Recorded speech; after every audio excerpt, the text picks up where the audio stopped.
we continue to follow the thread of Mark Zuckerberg's shift ideologically and in his running of Meta to the right, or more correctly put, his behavior trying to align itself with Trump such that Trump won't hurt him while Trump's president. And that's playing out. But I find interesting not just what he's doing, but MAGA's reaction to it and Trump's reaction to it. And it's interesting to see someone as powerful and wealthy as Mark Zuckerberg bending over backwards to prove, please, MAGA, you can like me. Please, Donald, don't do the retribution stuff to me. Don't put me in prison like you threatened to do. And showing his dedication to this new cause by changing the rules of Facebook, by donating to Trump's inauguration fund, by going on Joe Rogan and saying all sorts of stuff. And for him to do all of that and then get the response that he has from MAGA is fascinating. And let's start with Trump himself, but we've already talked about this clip, so we'll quickly get to some other MAGA figures. But really the ultimate humiliation for Zuckerberg was Trump saying this, as I've now shown you multiple times. I think they've come a long way. Meta, Facebook, I think they've come a long way. I watched it. The man. By the way, as I always like to remind you while you watch, if you do appreciate this channel, please do click the subscribe button on YouTube. It was very impressive. I watched it. Actually, I watched it on Fox. I'm not allowed to say that. Say it? Do you think he's directly responding to the threats that you have made to him in the past? With Probably. Yeah, probably. So Zuckerberg does all of this to prevent the ire of Donald Trump. Please, love me. Please, don't hurt me. I know in that book you said I might need jail time for what I did to you or not running Facebook to your liking. And instead of using my wealth and power to stand up to you, I'm going to bend the knee. I'm going to lick your boots, kiss your rear end, use whatever phrase you want. And he does that. And instead of Trump going, oh, I think he had a genuine change of heart and he's such a great guy now, as Trump will often do, he says it. Because this is what Trump likes to do. It's a humiliation ritual, which is, yes, you're now being more in line. But I'm going to go a step further and say to the world, you're doing this because you're scared of me. Is this making Zuckerberg at all question his decision to go MAGA like he is? I don't know. But it's quite the moment. You also had Congresswoman Marjorie Taylor Greene similarly saying, we don't trust him. Wait. Mark Zuckerberg is complaining because European regulators are attacking his company. Correct. Mark Zuckerberg attacked Americans' free speech for years. So I have a hard time having sympathy for Mark Zuckerberg in particular. The amount of shadow banning he did on my account and many others' account was absurd and ridiculous. However, it is our role to stand up for American companies against European regulators. Besides, America provides defense to Europe. We pay most of the funds to NATO, to the UN. So we aren't really going to care what European regulators have to say. But we don't have much sympathy for Mark Zuckerberg either. Yeah.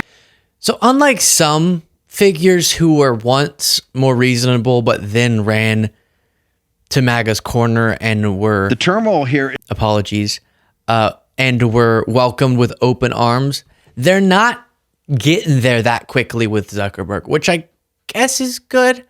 As I say with their beef with Elon Musk now, I would rather some turmoil that could slow down the worst of their intentions. But maybe what they see, and I rarely assess MAGA to have good judgment, because they don't, but they're judging correctly that Zuckerberg is just doing this opportunistically. And as I reviewed on the bonus show, you can get the bonus show by clicking the join button below, Kara Swisher correctly said that if Democrats win this next election and take over, Zuckerberg is going to slide the other way if he feels it's necessary for his own business interests. And so the opportunism is he stinks. He reeks of opportunism. Cynical opportunism so badly that even MAGA can smell it. Which most of the people they look up to are acting cynically. But with Zuckerberg, it's so bad, they aren't even trusting him. Here is Steve Bannon, the MAGA podcasting king, who also does not trust Zuckerberg. The turmoil here is going to be quite extensive. President Trump's just not going to have a clear path because they're going to try to chop block him. The corporations are all down there right now with their little $1 million checks, and they want to come to the, they want to come to the inauguration, and they want to wear a black tie and pal around and go to all the receptions. That's all fine. That's part of an American tradition. But please invite me, Bannon says. Those corporations, and particularly the tech corporations, there's some comments I have in the New York Post today with the great Miranda Devine talking about Zuckerberg. Zuckerberg can't be trusted at all. He came in the Oval Office. They lined him in the Oval Office when I was there, and I went absolutely bonkers, but he still got to the Oval Office. And later, he put up $450 million of his own money to steal the 2020 election. False on the stealing part. To steal the 2020 election. These guys are supplicants now because President Trump is coming in with the American people. President Trump. People have his back. But after 6 months, a year of hard fighting and resistance at the administrative state and deep level and the corporations, is Zuckerberg and these guys can be counted on? Only thing they can be counted on is to look after their own self-interest. That's it. Yeah, so aside from the lies about the election, he's absolutely correct. This is just about people winning over favor with Trump, with money and with flattery and leveraging their power to do so that they can then attain more power and doing things in the interest of their own businesses. But see, I wish they would ask, because Steve Bannon is also saying it's his mission to separate Elon Musk and Donald Trump and to sort of end the bromance there. And he's calling Elon Musk now evil. He wasn't saying that before the election. He will take the money, but then now Elon Musk needs to be separated from Trump. And I wish that some of these people who are going, it's so terrible that people like Musk are buying their way true into Trump's inner circle and so easily becoming the person Trump's listening to the most.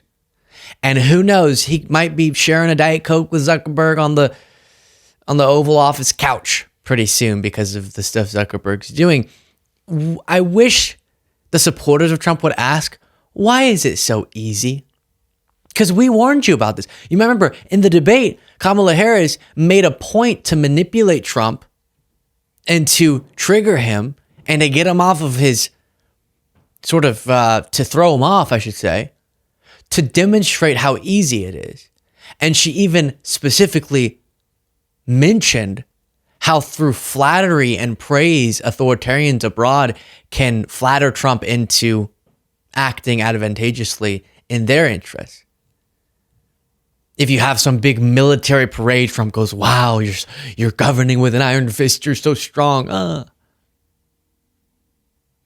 And similarly here, it's not good to have a leader, and they don't seem to be coming to this conclusion, that makes it so easy to manipulate him.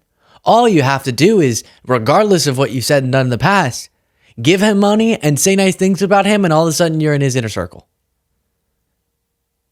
And that is not the type of leader that you want. You want someone who has strong principles such that behavior of other powerful folks trying to get in your inner circle for cynical reasons would be easily identified and rejected. One other example, MAGA figure Tim Pool also had a similar take. Money to manipulate is a bad thing. What I'm talking to specifically, when I'm saying case in the pink ring, if you want to make the argument that they're donating money to his inauguration and things like that, let's have that conversation. But Donald Trump, if this is Mark Zuckerberg trying to placate or please Trump, and he's settling with I will let people speak. That's Trump accepting neutrality. If Zuckerberg was actually going to try and play this game that we had seen over the past 8 years or longer with Facebook, he'd say, you know what? We're going to bring on 10 new fact checkers, the Daily Wire, Breitbart, National Review, and we're going to give them preference and we're going to remove PolitiFact and Pointer's authority. But that's not what he's doing. He's saying, you can finally post again, which it's funny because when he basically downranked politics, he nuked his own platform, and it made most podcasters abandon the platform as a place where you couldn't do business anymore. So, again, you want to talk about I don't know money? what you guys. I don't know. Yeah, so as a side note, what a strange point he's making. If you were really serious, Zuckerberg, about righting the wrongs of your past, you would then make all of the fact checkers on your platform super right-wing outlets. Well, even when this is researched, we learn the reason why you perceive the fact checkers to be liberal is because your framework is much more polluted by lies or false notions. What do some people call untruths? And so, yeah, if an ideology happens to be constructed with a lot of things that aren't facts, then you might perceive fact checks to those assertions as liberal, and they might not be inherently liberal. They're just a fact check. And so if all of the institutions that have researched things, if all of the institutions that fact check things, any institution with some long-term credibility, you perceive them all, they must just be completely liberal propagandist outlets. I think that might say more about the outlets that you trust, because you could dive into the methodology of some of the fact checks, or whenever we're talking about the data about fact checking, like, is there really an overboard bias or a sort of politically driven bias to the fact checking on this platform or that platform? While there are always going to be instances where the fact checkers get something wrong, or a platform goes too far in enforcing certain rules, so often what we learn is the reason why right-wingers on these platforms are dealing with more problems with the fact checkers is because they're the ones spreading more false stuff. And then in the cases where rules are enforced incorrectly and it's hurting a right-winger unjustly, then we want justice for that. But justice would not be get the less truthful folks in charge of the fact checking. I don't know about that. Let me know your thoughts in the comments. None of us feel bad that Zuckerberg is not getting the warm welcome that probably he'd like, but still interesting. Then you can support the show, as I mentioned earlier, by clicking that join button below.